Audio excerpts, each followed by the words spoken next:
Hi friends, இன்றைக்கி பார்க்க போகிறது Samsung S21 FE 5G model 8GB 128GB variant. இது நம்ம தரக்கூடிய ப்ரைஸ் பார்த்திங்கன்னா ரொம்ப கம்மி ரேட்டில் கொடுக்க போகிறோம். ஜஸ்ட்டு 7000 ரூபாய்க்கு மட்டும் தான் கொடுத்துட்ருக்கோங்க. 7000 ருபீஸ்க்கு மட்டும் தான் கொடுக்க போகிறோம். எதுக்காகனா டிஸ்பிளேயில் உங்களுக்கு லைன்ஸ் இருக்குது, அதனால் 7000 ருபீஸ்க்கு மட்டும் தான் தந்துட்டுருக்கோம். ஸோ வேணுன்றவங்க சீக்கிரமாக நீங்கள் கால் பண்ணி வாங்கிக்கோங்க. இதுக்குண்டான டீட்டெயில்ஸ் பார்த்தீங்கன்னா 8GB 128GB variant, 6.4 inches display வரும், full HD plus display. And camera wise பார்க்கும்போது 12+12+12 காம்பினேஷனில் கொடுத்துருப்பாங்க. 32 மெகாபிக்சல் ஃப்ரண்ட் கேமரா கொடுத்துருப்பாங்க. 4500 mAh பேட்ரி அண்ட் Exynos 2100 5 நானோமீட்டரில் பில்டான ஒரு சிப் செட் தான் கொடுத்துருப்பாங்க. ஸோ சிப் செட் எல்லாமே பார்த்தீங்கன்னா ஃபஸ்ட் கிளாஸாக இருக்கும், ரொம்ப ஃபாஸ்ட்டாக இருக்கும்.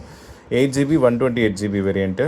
ஸோ S21 FE உங்களுக்கு ரொம்ப நல்லாயிருக்கும் பர்ஃபார்மன்ஸில். இந்த டிஸ்பிளே லைன் இருக்கிறதுனால உங்களுக்கு ரொம்ப கம்மி ரேட்டில் 7000 ரூபாய்க்கு மட்டும் தான் கொடுத்துட்ருக்கோம். வேணுன்றவங்க ஸ்க்ரீனில் 3 நம்பருக்கு கால் பண்ணி சீக்கிரமாக புக் பண்ணிக்கோங்க. Thank you and bye bye.